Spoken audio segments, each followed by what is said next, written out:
I am not perfect. There are far too many flaws in my character, but I am in a state of becoming, and I am not going to beat myself up because of my flaws. It is what it is, and I'm working on them. After all the years that I have been photographing flowers, I've yet to meet a perfect rose. Yet, to me, they are all so very beautiful.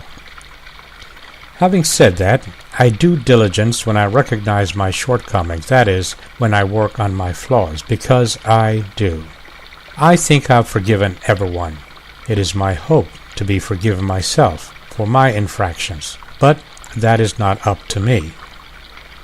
Be that as it may, I am a human being with the same problems as many others. Way too much debt and not enough income. I am bothered by child abuse and by children starving for no fault of their own. I'm disappointed in greedy men and women who exploit other human beings for the sake of their own greed. I'm disgusted with politicians who sell their influence for their own personal profit. The compromise of trust is unforgivable. And, of course, the divisive nature of religion. And so on, and so on, and so on. Then there are the little things. A frying pan that does not sit level on the stove, for example, that bothers me. I don't know why, but it does. And I'm also bothered by my perception of injustice.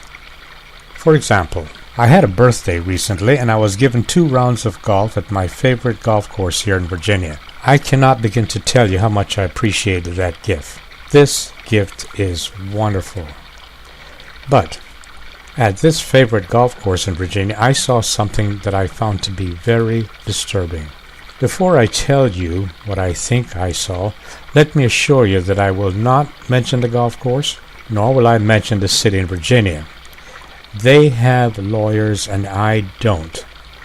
And as you are aware, if you're over 12 years old, our legal system is not based on justice, but about the affordability of buying the best attorney. Anyway, I continue. I observed 6 golfers from one of the largest public schools in one of the largest cities in Virginia. Now, there may have been more golfers, but there were only 6 on the golf course at a time. Not one of those student golfers were a minority. Not a single one. This is in a city of over 250,000 people, with 54% of the people are people of color. How could that be, I thought, here in the summer of 2014, the 21st century? I was so bothered that I had to share my observation, since I'm well aware of the history of Virginia and their attitude towards golfers of color. I was told by people who were well-meaning, and I mean people who listened to my concerns, I was told that I was way too sensitive, since there could be many explanations. These are the explanations that my friends offered. 1.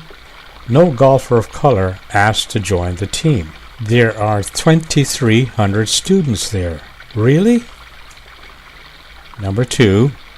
No golfer of color can afford the equipment, so they just didn't bother joining.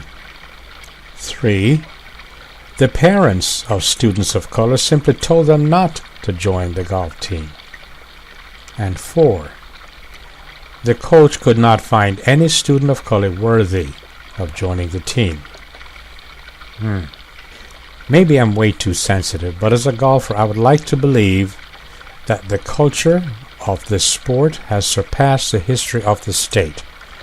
So, as my friend, be honest, do you think I'm being way too sensitive?